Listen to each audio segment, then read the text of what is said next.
sejahtera untuk kita semua. Perkenalkan, nama saya Trisha Anden, saya dari Prodi PGSD kelas A9. Nah, di sini saya akan berpidato tentang narkoba. Sebelumnya, marilah kita panjatkan kehadirat Tuhan Yang Maha Esa. Atas berkat dan rahmat-Nya, kita dapat berkumpul dalam keadaan sehat dan walafiat. Sebelumnya, pada kesempatan ini, saya akan membahas mengenai narkoba. Bahaya penyalahan narkoba yang sering terjadi di kalangan pelajar. Generasi muda seusia kita sekarang banyak yang sudah menggunakan narkoba. Hal ini bertumbuhnya dari tahun ke tahun semakin meningkat. Padahal sebenarnya kita tahu bahwa narkoba itu tidak baik bagi kesehatan tubuh kita. Namun masih saja tetap banyak teman-teman kita yang seusia kita menjadi korban.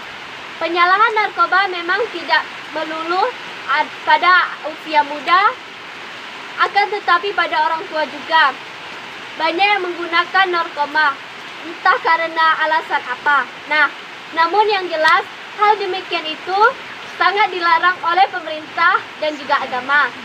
Padahal dengan menggunakan obat-obatan semacam itu, bakat dan juga potensi kita yang kita miliki selama ini perlahan akan hilang karena pikiran kita yang terganggu akibat terlalu sering mengonsumsi narkoba. Pernahkah kalian bertanya, sebenarnya apa sih narkoba itu? Nah, di sini saya akan membahas narkoba itu sebenarnya kependekatan dari narkotika dan obat-obatan terlarang. Pada saat ini, istilah narkoba tersebut mulai tergeser dengan nafza atau narkotika. Mulai dari alkohol dan zat adiktif lain yang dapat merusak kesehatan dan juga mental seorang. Mengapa zat adiktif juga dilarang? Hal ini karena zat adiktif bila dikonsumsi secara terus-menerus akan menyebabkan ketergantungan terhadap obat-obat tersebut. Sama hal dengannya dengan narkotika, yang jelas penyalahan obat-obatan terlarang tersebut dilarang karena dapat merugikan bagi yang menggunakannya. Nah, istilah kecanduan obat-obatan tersebut dapat kita artikan di mana seseorang mengonsumsi obat tersebut akan senantiasa mencoba mengonsumsi obat tersebut. Parahnya lagi, bila sudah kecanduan dosis yang diminum, itu semakin hari akan semakin bertambah karena efek ketagihannya. Pada awal pemakaian mungkin akan merasakan atau menimbulkan perasaan senang bagi pemakaiannya. Hal inilah yang seringkali membuat teman-teman kita ingin mencobanya. Alasan pertama mungkin karena hanya ingin coba-coba atau ingin buat iseng-iseng dan ingin tahu bagaimana sensasinya. Namun karena efek obat yang tidak dapat dikontrol, maka penggunaan akan semakin bertambah yang pada akhirnya menyebabkan ketagihan. Bila sudah terjadi demikian, bukan lagi perasaan senang didapat, melainkan rasa sakit akibat efek obat tersebut atau diistilahkan dengan sakau. Jadi, berhati-hatilah agar kita tidak terjerumus untuk mencicipi obat-obatan tersebut. Banyak pengedar yang beroperasi di lingkungan sekolah dan berbagai macam cara agar dapat menjual barang tersebut ke semua pelajar yang ada. Salah satu cara mereka dengan membuat obat-obatan tersebut menjadi semacam permen atau jenis lainnya guna mengelabui kita. Pada awalnya mereka juga memberi itu secara cuma-cuma, namun bila sudah kecandu barulah akan meminta bayaran kepada kita. Jadi kembali saya ingatkan, berhati-hatilah dalam bergaul. Bila ingin tahu bagaimana dampak buruk menggunakan narkoba atau obat-obatan jenis lainnya, dari segi kesehatan, gangguan akibat narkoba adalah sebagai berikut. Perlahan akan terjadi gangguan pada otak dan tubuh secara umum.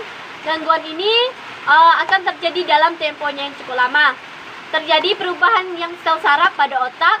Hal ini akan terjadi bila seorang tersebut mengonsumsi dalam waktu yang sangat lama, sehingga bila suatu saat dihentikan pemakaiannya, efeknya juga itu tidak akan segera hilang. Butuh waktu yang cukup lama untuk menghilangkan efeknya dari tubuh.